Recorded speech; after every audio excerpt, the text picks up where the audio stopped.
Hola, mi nombre es Patricia Guillén Solano.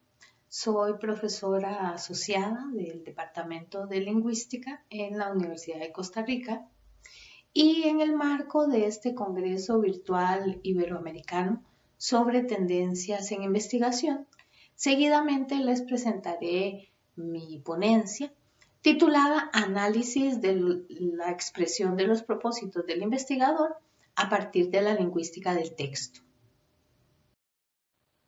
A partir entonces de la lingüística del texto, se describen y analizan los mecanismos discursivos utilizados por investigadores noveles para expresar y justificar sus propósitos.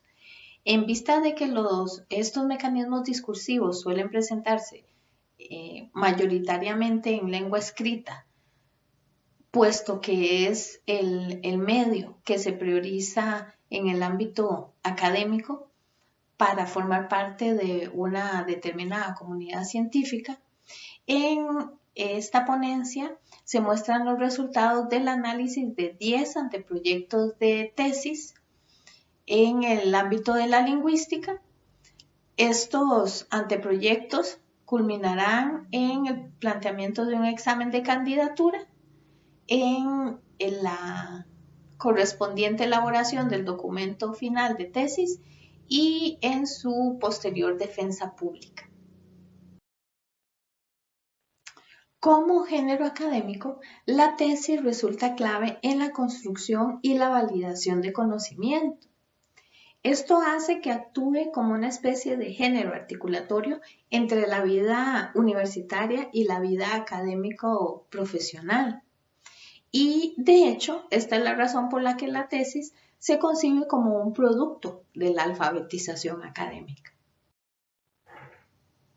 Un antecedente fundamental de nuestra propuesta es el estudio de Carbonell, Gilles y Solé, quienes analizan el apartado de introducción en 21 tesis de doctorado en el área de computación.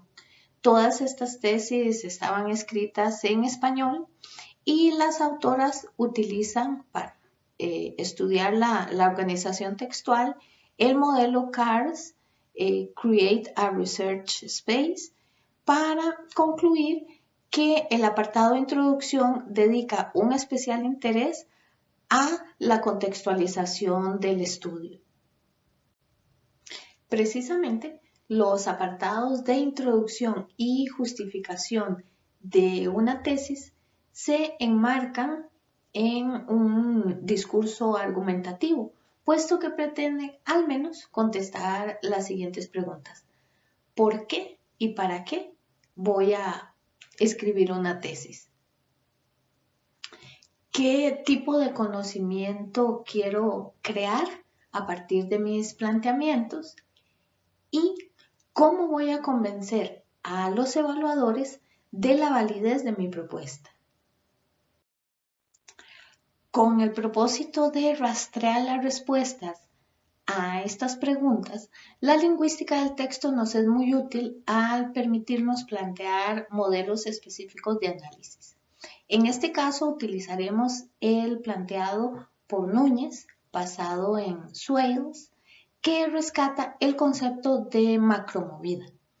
La macromovida precisamente es una unidad funcional discursiva que presenta o evidencia un propósito comunicativo y que en el caso de las tesis coincide con cada uno de sus grandes apartados.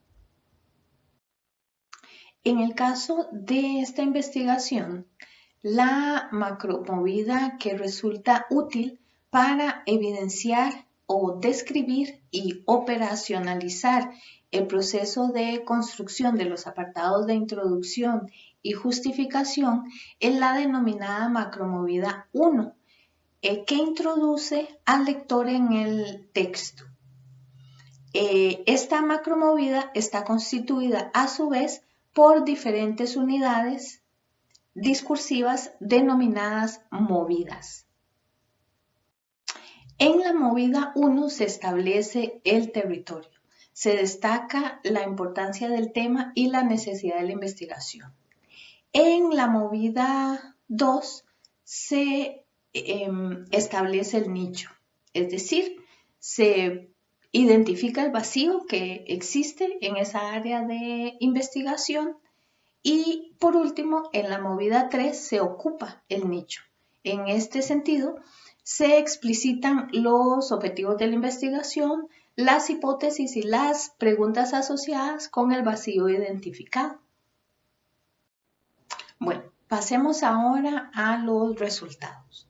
Primero podemos dar unos datos cualitativos y cuantitativos que consideramos importantes. En cuanto a la extensión del apartado de justificación e introducción, encontramos que hay bastante variabilidad, de 3 a 8 páginas. La diferencia consiste básicamente en que tanto se incluyen antecedentes sobre el tema. En investigaciones exploratorias, por ejemplo, encontramos que estos apartados pueden corresponder a 3 páginas, mientras que en el caso de investigaciones sobre temas más consolidados, la extensión puede llegar a 6 y 8 páginas. Encontramos también que la contextualización de la investigación está presente en todas las muestras analizadas. Lo que sí llama la atención es que hay una de las muestras en donde en esta contextualización no se incluyen citas de otros autores. Aquí viene la gran pregunta sobre la construcción como tal de los apartados de introducción y justificación.